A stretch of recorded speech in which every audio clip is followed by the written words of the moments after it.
It works.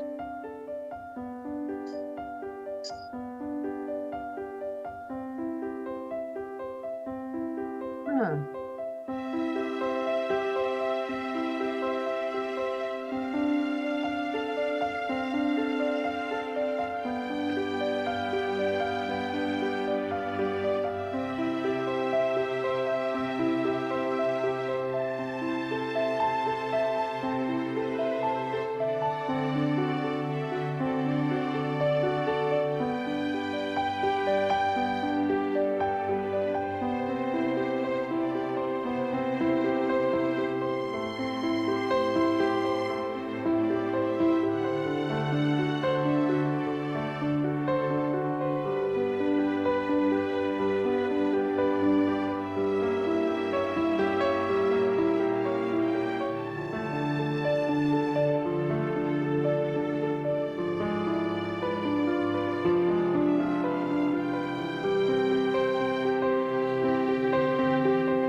Thank you, Michael. As you were playing, I was thinking, in this crazy, busy, hectic world, how wonderful is it that we can come to this sacred space and have this amazing music to help us, bring us right here, right now. So thank you. Good morning. Good morning. I'm D'Vorah Kelley, and I will be today's service associate. I just want to tell you that I am, for the past year, on the Sunday Service Committee and on the Social Action Team. And it's my pleasure to introduce June Wilson today, who will be presenting our talk.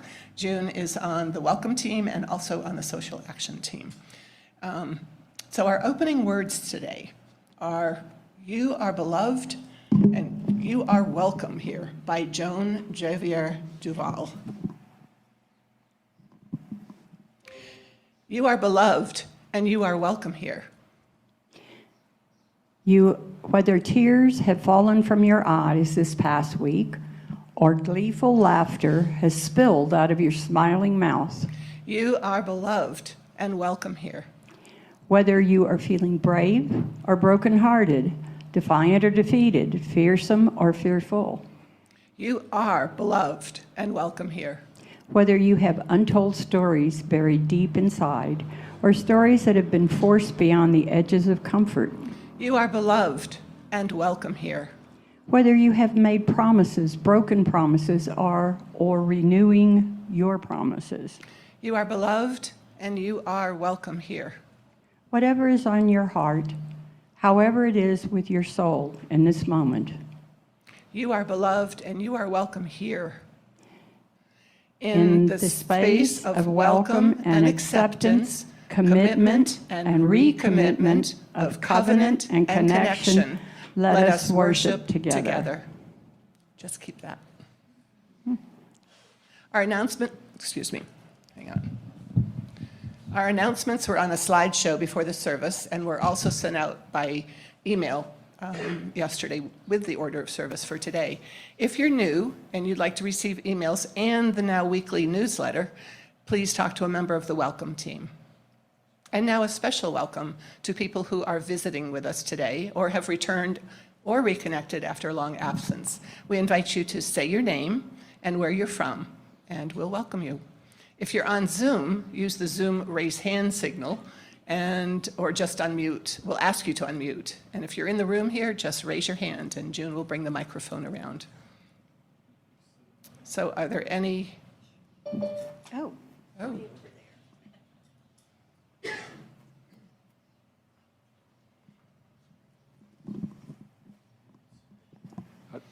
I'm Terry Glenn, and my wife Pearl Glenn is here.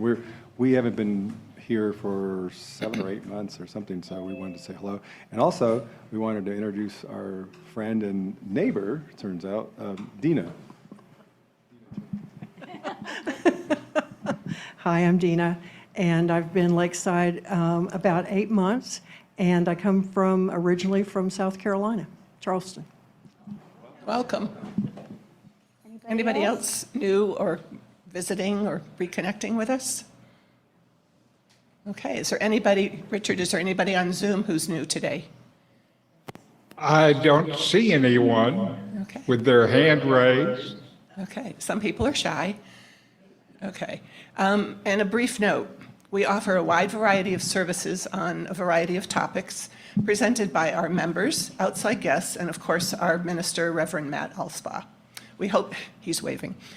We hope you'll return to sample this variety of thought and belief. And we also hope that if this is important to you, you'll stay after the service for our second quarterly planning meeting where we will plan for the next 3 months. So Service Associates, stay tuned. But it was so helpful back in January that it's made the Sunday Service Committee's job so much easier. We're also looking for members. Okay, our opening hymn is When the Spirit Says Do. This may be a little bit of a challenge if it's not familiar to you, but it's a zipper song, which means it's basically the same song and only one new word gets added. And I'll shout out the word that you're going to add, okay? So Michael will play. It's nice and jazzy. And we'll see what happens. So stand as you're willing and able and join us in singing When the Spirit Says Do. Do you want to say? I'm trying to help with the singing. No, he can't turn it on. They have to. There we are, yes. I will try and help with the singing. It's very straightforward, really. It's an African-American spiritual from the Civil War period. So whatever you want to do, just sing out, man. And where a very short introduction, and then we go into it. Here we go. It says 6 times. I'll do this. Sorry? For the 6 times that we say. Just do what I do.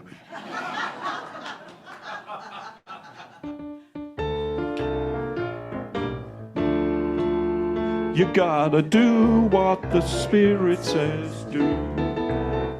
You gotta do what the Spirit says do. Oh Lord, you gotta do when the Spirit says do.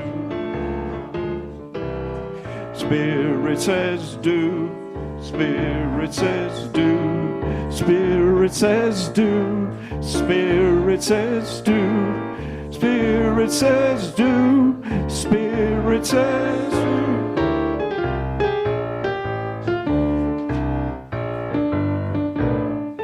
Oh, it's like, yeah. I gotta start that again. I can't count to save my life, right? All right.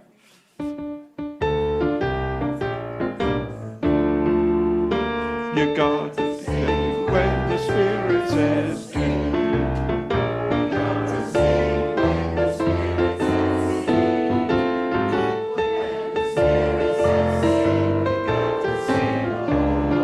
You gotta do when the Spirit says do. Spirit says do. Spirit says do. Spirit says do. Spirit says do.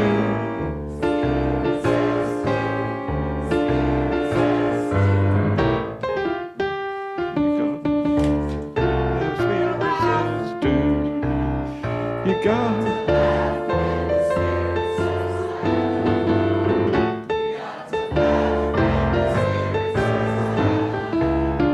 You gotta do it with the Spirit.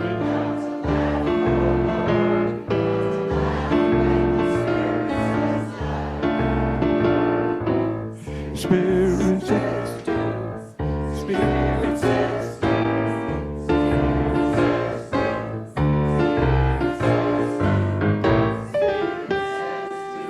Yeah, well, we kind of got ahead of ourselves then. I don't know what happened, but you put in an extra line, and the music doesn't go like that. But I'll just finish it off.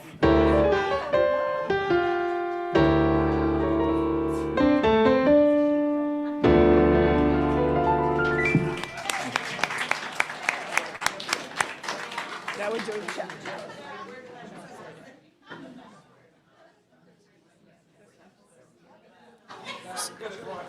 So, Michael, mission accomplished. They were laughing. Okay. Whew. Our chalice lighting words today are Let There Be Light by Andrew Pakula. Let there be light, the light of joy, the light of happiness, and the light of contentment. May it illuminate our paths and fill our lives with peace.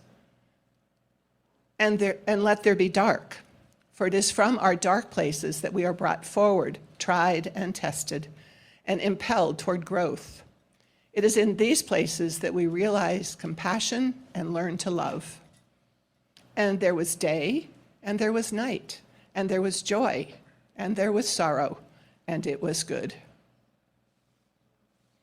Now let's light our chalices with these words that we sing together. Rekindle this night in celebration for the life that we share.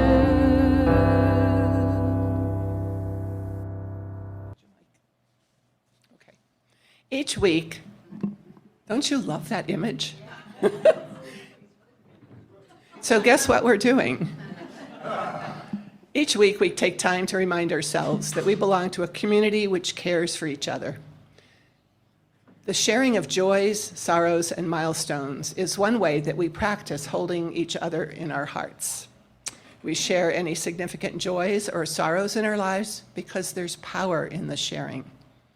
We will start with the folks here in the room to give those on Zoom a chance to type joys or sorrows, or both, into the chat to be read out loud by Richard. First, let's recall the joys. Whatever you may be celebrating, whatever evokes a feeling of joy or peace for yourself or others. Are there any joys that people would like to share in the room today? Hi, I'm Colleen Beery. It was a great joy to have a number of visitors for the last 3 weeks. We got to do a lot of nice things and have good times together, and it was a joy to say goodbye to.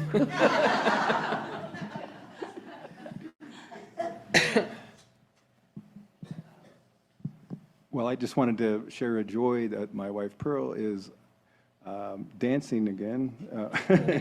And after a little over a month ago, shattering her kneecap. So, but she's here today. And I sent in on the Zoom, because we were previously only doing Zooms because we couldn't come here, to Richard. And so I don't know, Richard, if you're hearing this, you don't have to read the joy that I put on that. So because we're here. Thank you. Anybody else? Anybody else?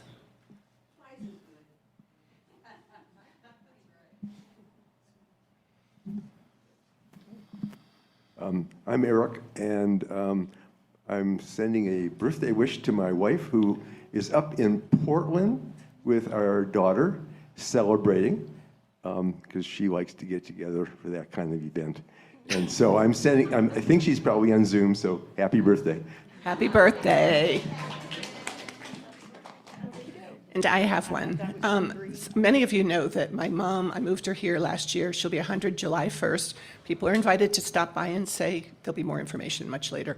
But my son and my youngest daughter have finally booked tickets, and they're coming here to surprise her. And I'm hoping my oldest daughter can also come at least for the weekend. So yeah, it's a major milestone. Coming soon. Okay. Are there any joys to be shared on Zoom? Yes, there are.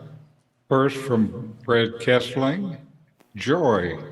My pacemaker is in place, and I appreciate all the good wishes. There was one hitch. It turns out that congenitally, some of my heart parts are reversed, and Dr. Brasinio had to go the long way round. So what should have been a half-hour procedure took 4 hours. But I'm here, home, none the worse for wear and tear, and all the newfound energy is seriously cutting into my nap time. And then from Catherine Luria, I'm enjoying visiting Portland to celebrate my birthday with my daughter and family. And from Susie Lindemann, Mary Helen got both a wheelchair and a fancy sit-down walker, so expect her back at church more safely soon. Good. And that's it? Okay, thank you, Richard. Now let's voice our sorrows or concerns, whatever you or the world may be holding that's in need of our healing and caring thoughts.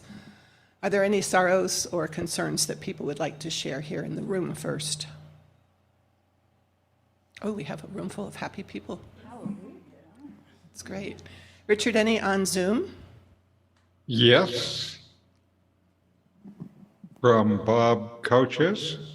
Please light a candle of concern for Kathy as she faces new medical challenges. And that's it. Okay, thank you, Richard. And this care candle from our care team represents the joys and sorrows that we hold in the silent sanctuary of our hearts. We light this candle for all those unspoken sorrows and joys. And let's share a moment of silence to hold those in our hearts, both the sorrows and the joys that have been shared here this morning.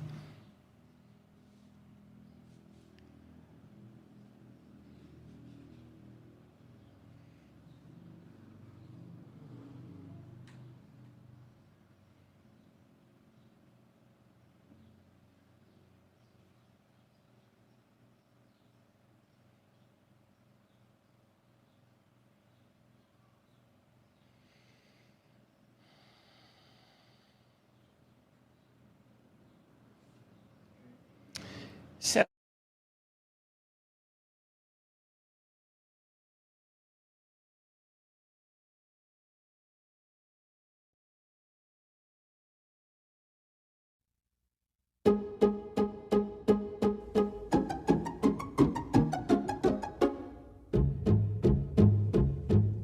I am the very model of a modern Unitarian, far broader than a Catholic, Hindu, Jew, or Presbyterian. I know the world's religions and can trace their roots historical, from Moses up to Channing, all in order categorical. I'm very well acquainted too with theories theological. On existential questions I am always wholly logical. About most any problem I am teeming with a lot of views. I'm full of fine ideas that should fill our church's empty pews. We're full of fine ideas that should fill our church's empty pews. We're full of fine ideas that should fill our church's empty pews. We're full of fine ideas that should fill our church's empty pews. I quote from Freud and Jung and all the experts psychological. I'm anti-nuke, I don't pollute, I'm chastely ecological. In short, it matters spiritual, ethical, material. I am the very model of a modern Unitarian. In short, it matters spiritual, ethical, material. We are the very model of a modern Unitarian. I use the latest language, God is never Father or the Lord, but ground of being, source of life, or almost any other word. I never pray, I meditate, I'm leery about worshiping. I serve on 10 committees, none of which accomplish anything. I give to worthy causes and I drive a gas-conserving car. I have good UU principles, although I'm not sure what they are. I'm open to opinions of profound or broad variety, unless they're too conservative or smack of righteous piety. Unless they're too conservative or smack of righteous piety. Unless they're too conservative or smack of righteous piety. Unless they're too conservative or smack of righteous piety. I formulate agendas and discuss them with the best of them, but don't ask me to implement, we leave that to the rest of them. In short, it matters spiritual, ethical, material. I am the very model of today's religious liberal. In short, it matters spiritual, ethical, material. We are the very model of today's religious liberal.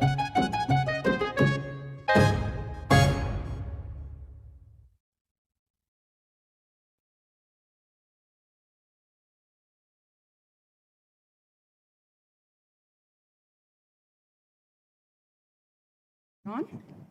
Hello? Yes. Okay, I'm going to do something a little differently because I can't stand still. So I'm going to impose on your patients for a second time. This is my first time to do the service. And while I'm really good at talking, I'm not sure about the teleprompter. So I'm hoping you will cut me some slack. So I'm happy to be talking this morning about what I consider as a fun subject. I believe humor and laughter paved the way to holiness, and I would like to show you today why I believe that. And I'm from a long line of funny people, so I've laughed and had a lot of humor in my life, so I know what I'm doing here, I hope. Humor and laughter, the laughter it creates, are two of life's great pleasures and joys. Whether it's a snicker under your breath, a giggle, an uncontrollable giggle, or a full-blown belly laugh. There are few of us that don't relish moments of humor, comedy, and laughter. Human beings like funny things. Now, I believe to have a meaningful discussion, you have to all be on the same page about what we're discussing. So in light of that, I searched for a definition that tried to explain humor from the point of view that I'm taking. And I can tell you there's a huge variety of definitions out there, but I found one I picked for today. Humor implies an ability to perceive the ludicrous, the comical, and the absurd in human life, and to express these usually without bitterness. Humor is the underlying cognitive process that frequently, but not always, produces laughter. Humor and laughter are closely related, but they are not synonymous. Humor is the only form of communication in which a stimulus produces a stereotyped, predictable response on the physiological reflex level. We can't talk about humor without addressing laughter. Laughter is a reflex, but unique in that it has no apparent biological function. It's been called a luxury reflex, and the only function it has seems to be to provide relief from tension. Laughter is a seizure-like activity that can be elicited by experiencing a humorous cognitive stimulus, but also by other kind of stimuli, such as fake laughter or tickling. So one can experience laughter without a humorous stimulus, and similarly, one can experience humor without laughter. While the human mind can make a distinction between simulated and spontaneous laughter, the human body cannot. So either way, health-related benefits are accrued by laughing. Laughter itself brings a lot of humor's benefits. Anthropologists think that laughter is universal, a part of the package of being a human being. But that doesn't mean that every culture, group, or individual finds the same things funny. It's all individual. Let's find out how right now we're going to find out how the body reacts with laughter. I like experiential learning, so therefore you must all stand up and or remain seated if you have to, but kind of we have enough room to kind of spread a little bit, yes. And so D'Vorah and I, to add to the comic effect, will be acting out what's happening on the video. And I ask you, that's good, I ask you to participate well. You need to willingly suspend your sense of seriousness. Okay? Roll it. A video, please. Hi, my name is Celeste Green, and I'm a certified laughter yoga teacher and U.S. Laughter Ambassador, here to share the practice of laughter yoga with you. If you've never done laughter yoga before, you're in the right spot. This is a unique health concept whereby practically anybody can laugh for a good long time without needing any jokes or humor or comedy. In laughter yoga, we just get straight to the laughter, and we do it with enthusiasm. And as we're playful with one another and we make eye contact with each other as we're laughing, our laughter will become genuine and contagious. So this is a little laughter workout for you. I want to invite you to just roll your shoulders with me, just putting a smile on your face and rolling your shoulders, taking in some nice deep breaths. Very nice. And now we're going to make some nice opening waves. Let out a little laugh. That's what we're here to do. Very nice. Just shake out your hands and just laugh.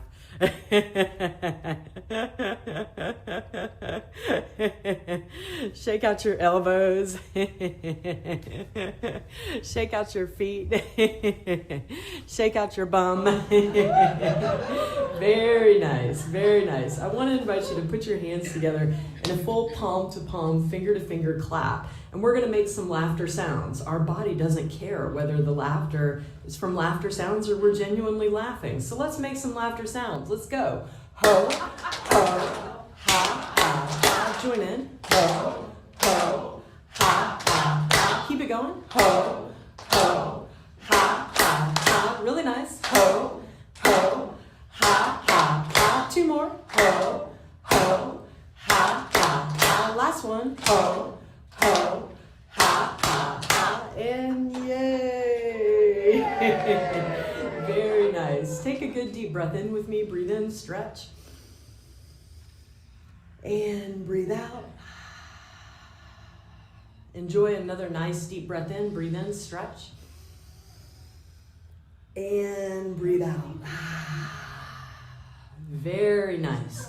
We are going to give ourselves a little laughter massage. So we're going to pat our whole body all while laughing. All right? Ready? Go.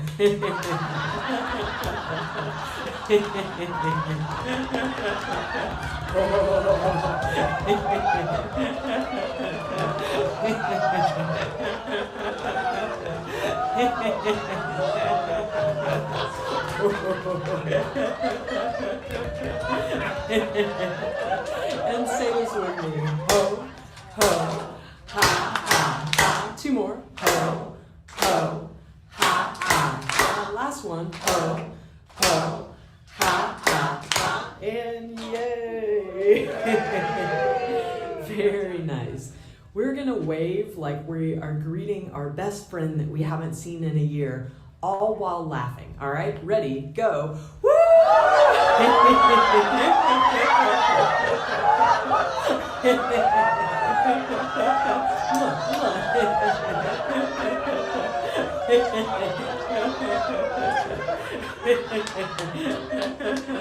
And say this with me. Very good, very good. Yay! Let's do it again. Very good, yay! Wonderful. Just place your hands on your heart and just take a nice deep breath in. Just breathe in and breathe out. Another nice full deep breath in. Breathe in and breathe out. Excellent. We're going to make a little laughter milkshake. So you got 2 cups in front of you. We're going to pour the first cup into the second cup, going, eh. Second cup into the first cup. And then we're going to drink it and laugh.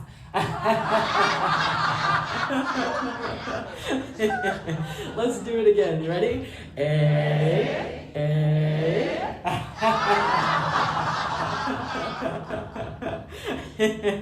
This next time we're going to pour it on each other, but instead of being offended, we are going to just delight in laughter. So here we go. Ready?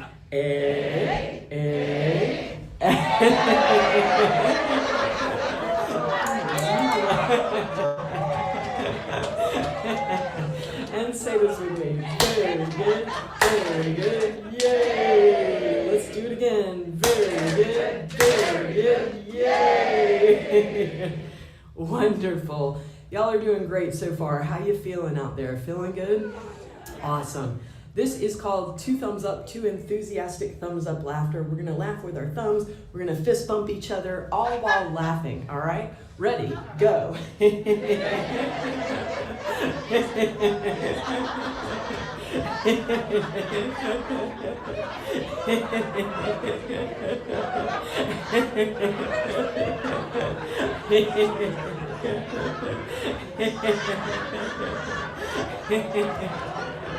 And say this with me. Ho, ho, ha, ha, ha. 2 more. Ho, ho, ha, ha, ha. Last one. Ho, ho, ha, ha, ha. And yay! Wonderful, wonderful. We are going to tense up and then just let ourselves release and just laugh, all right? Ready, go.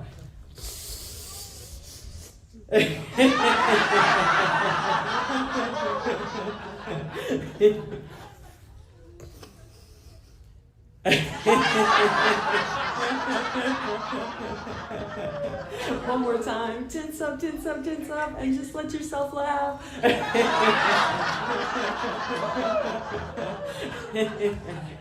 And say this with me. Very good, yay! Let's do it again. Very good, yay! Wonderful. Our last laugh for today is namaste laughter. So we're going to put our hands at our heart. We're going to bow slightly forward, making eye contact, laughing with each other, all the while. Ready, go. And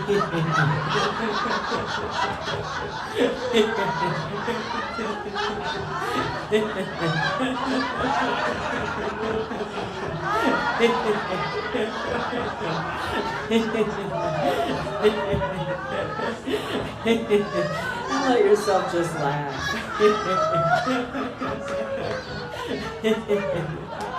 Wonderful. Thanks so much for joining in. If you liked laughing with me, let's do this again. Click that subscribe button and see you soon. Okay, how was that? Did you feel how laughter affects us? Great. Okay, so now you're exonerated from going to the gym today. Oh, so now don't worry about your gym appointment this afternoon. You've had a free workout. Okay, so let's talk about the origins of humor. Where do we think humor came from? Humor, as we understand it today, did not just appear on the scene. It probably developed over millions of years in an evolutionary process.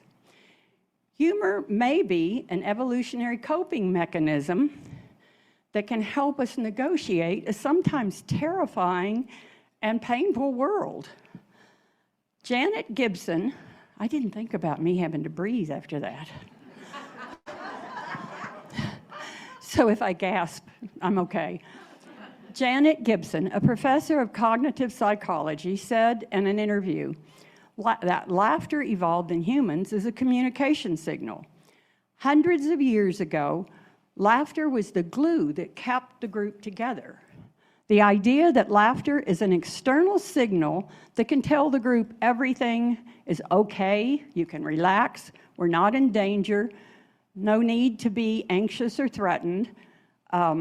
This would be a really good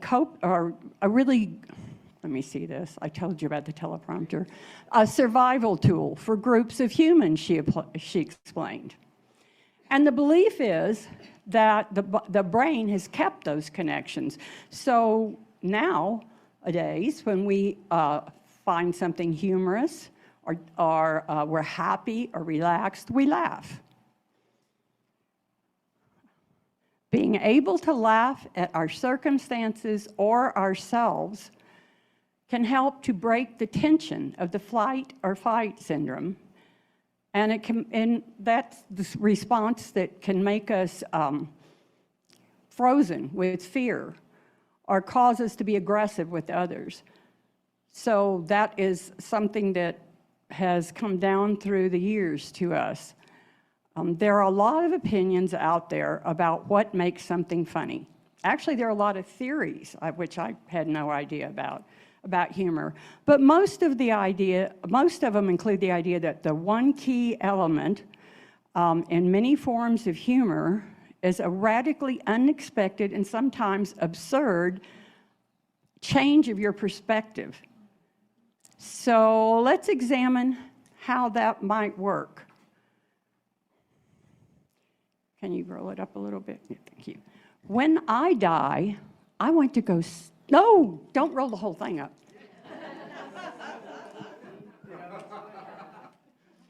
Okay, all right. Oh, you can't see that, can you?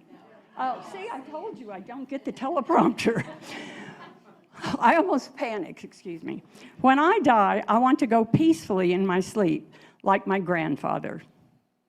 Not screaming in terror like the passengers on his bus.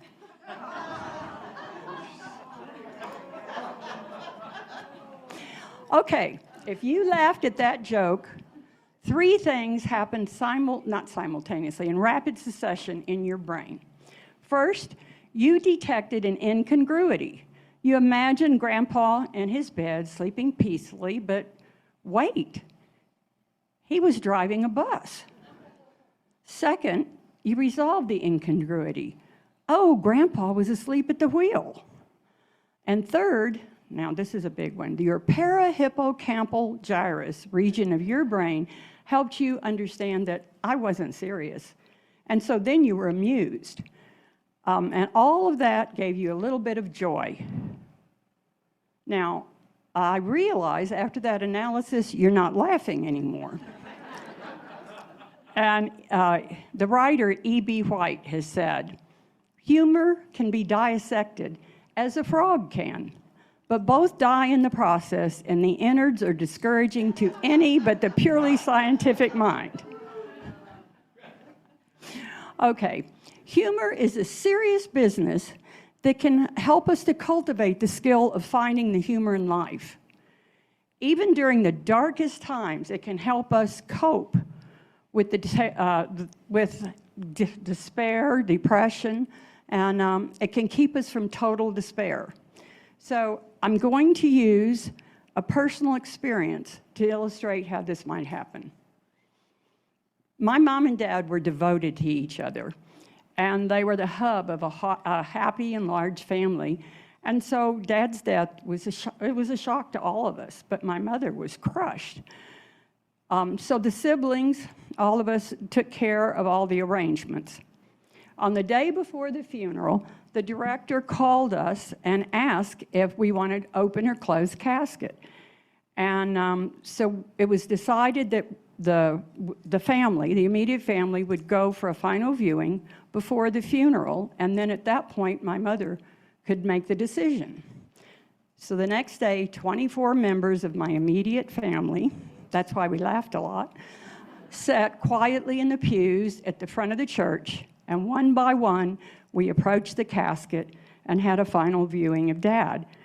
But he didn't look like himself at all. He died of a long bout with cancer, and he was very pale and emaciated looking, and he didn't look like himself.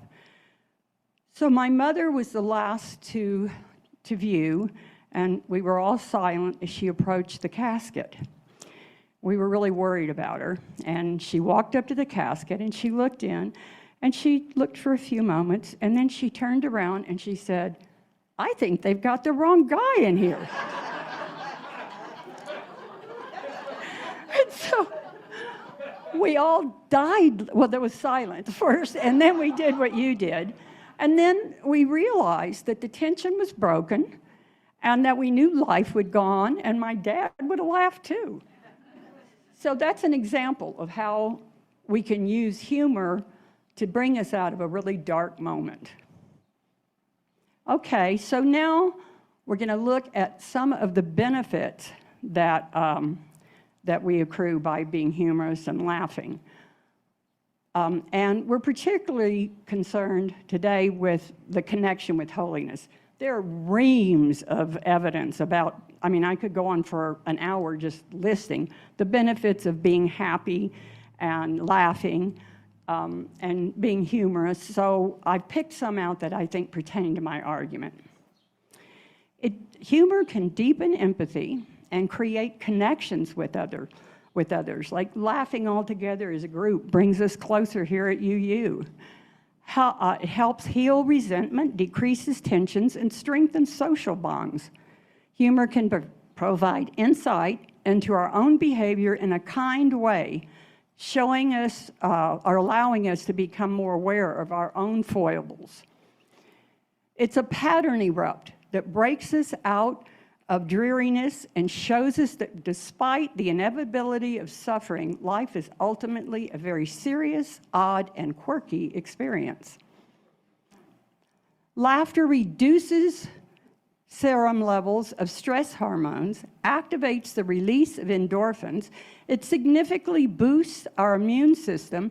It also regulates blood pressure, heart rate, improves memory, focus, and attention and concentration.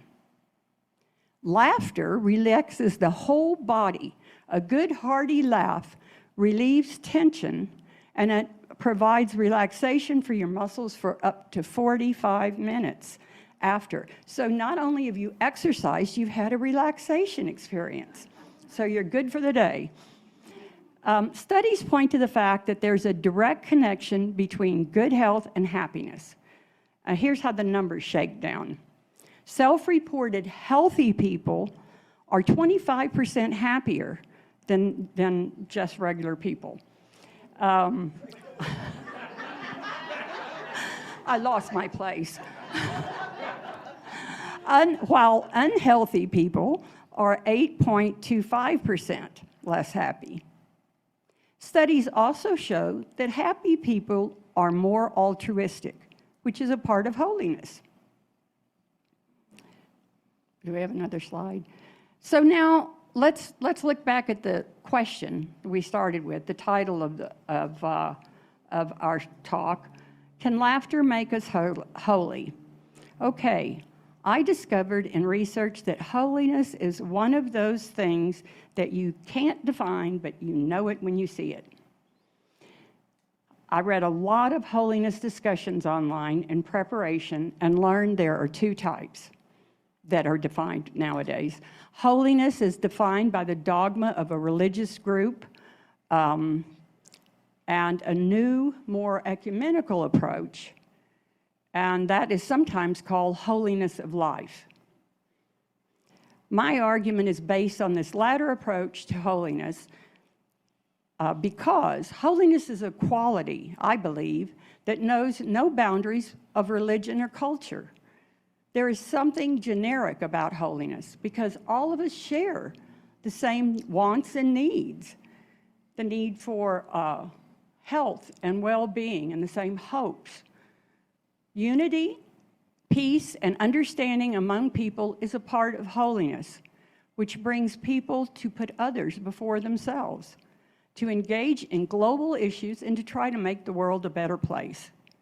Collectively, people seek solutions for the problems of the world. The quality of holiness links to values such as courage and justice in order to uphold the rights and dignity of vulnerable and oppressed people who find themselves on the margins of society.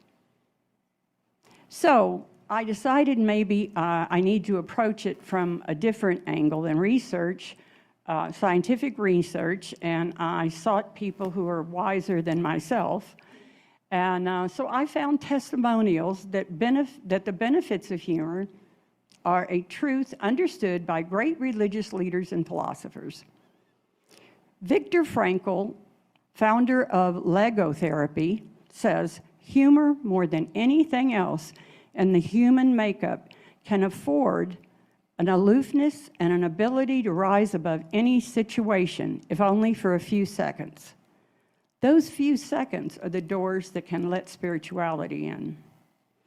The Dalai Lama's photos often show him with a ready smile, giggling in interviews and laughing on the stage, and he has said, the purpose of our lives is happiness. To be happy, misquote. The popular evangelist Joel Osteen,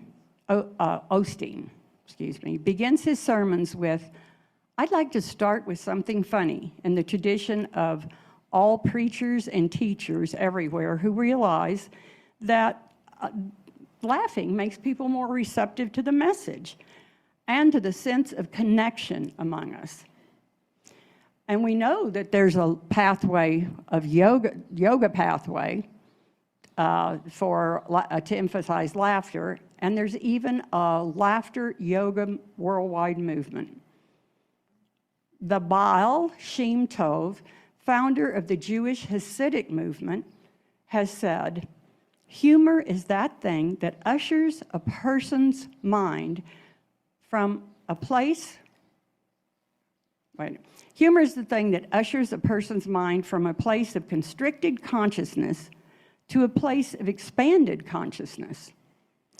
The Talmud tells a story in which the prophet Elijah points out two people in the marketplace who will have a place in the world to come. Who were these people? Comedians. They were jesters who cheered people up when they were sad and tried to make peace among warring people. So to wrap this up, I'm going to share some conclusions of my own, you'll have to make your own, concerning the spiritual aspects of humor and laughter and effects they can have on our personal and collective holiness.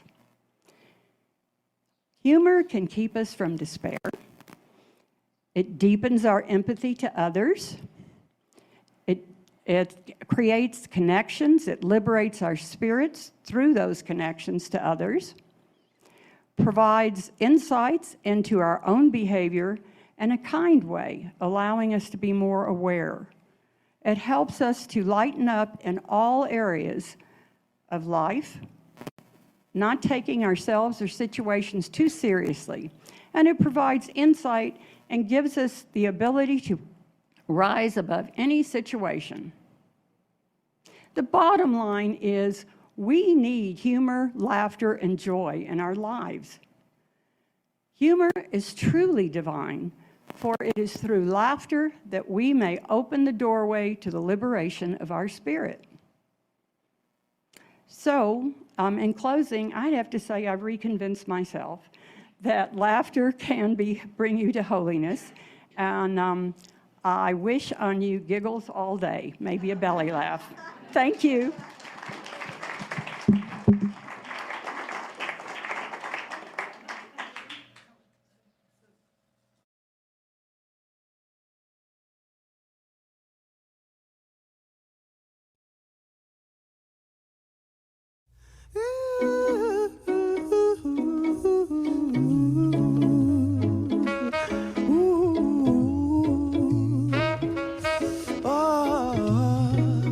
Don't worry, be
I saw a lot of smiles at that one. Aren't those kids cute?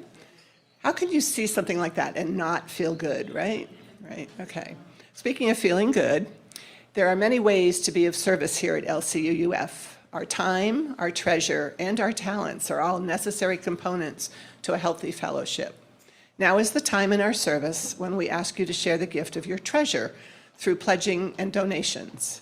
Instructions for payments to the fellowship are on a slide during the announcements before the service. For the people here at the fellowship, Francisco is passing the baskets. If you're new here today or you're struggling to hold things together, please let the basket pass you by. Your presence here is gift enough. And while you're considering your gifts to the fellowship, remember that each month LCUUF donates a minimum of 5,000 pesos to a lakeside community, where we share one half of the offering collected each week with that organization. And for the month of April, you can see it up there, we have been supporting Poco a Poco, which helps people in the San Pedro Itzlacan area.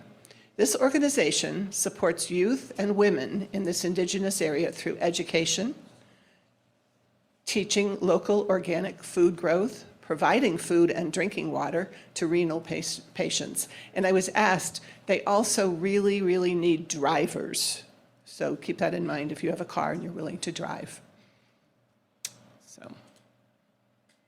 So our closing words, June's going to read these.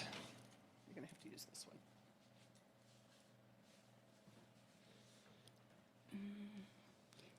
These closing words there are the To Soulfully Survive the World's Mayhem by Heather Ryan Starr.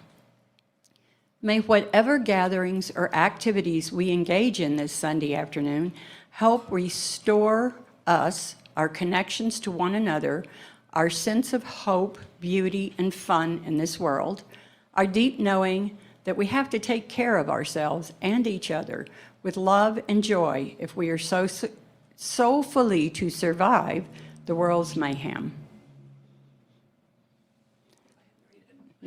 Let us extinguish our chalice with words which we read aloud.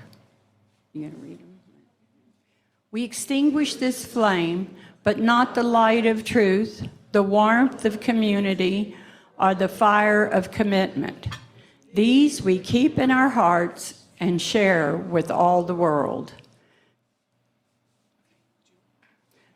What? So, ladies and gentlemen, I really love this presentation. It was great. And I'm a great believer in being happy. I've been happy all my life, and one should never take oneself too seriously. And I don't, because I'm a conductor, I'm a pianist, and now I'm a rap singer. And because I want you all to be happy at the end of this service, I want you to join in with me by clapping and dancing and doing whatever so that I don't make too much of a fool of myself. So this is from a film a few years ago called Despicable Me 2, and it had a wonderful song in it that anytime I hear it just makes me smile and want to get up and dance, and this is Happy by Pharrell Williams. You might seem played, but the book do say sun shines here, you can take a break. I'm a hot air balloon that could go to space. With air, I don't care, baby, by the way you look. With a long, if you feel like a room without a roof, clap along if you feel like happiness is the truth. Clap along if you know what happiness is to you. Clap along if you feel like that's what you want to do. Here come bad news, talking this and that. Yeah, well, give me all you got, don't hold it back. I should probably warn you, you'll be just fine. Here's why, no offense to you, don't waste your time. Here's why, clap along if you're in a room without a roof. And clap along if you feel like happiness is the truth. Clap along if you know what happiness is to you. Clap along, yes you know, 'cause that's what you wanna do.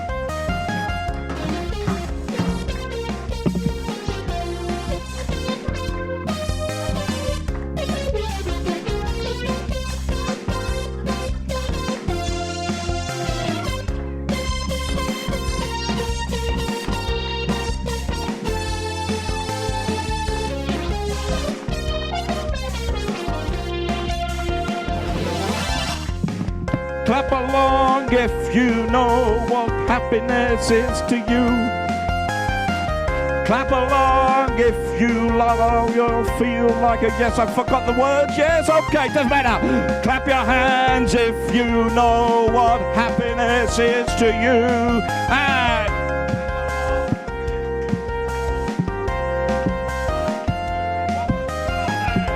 clap your hands if you feel like a room without a roof. Smile! Clap along, you know what happiness is the truth. Clap your hands if you know what happiness is to you.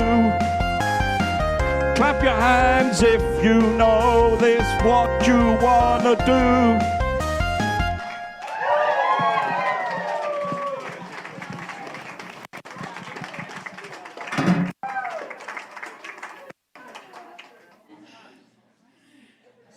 So today's service was obviously on laughter and humor, but I know this congregation, this fellowship, we know how to laugh and we know how to have a good time. Michael, thank you.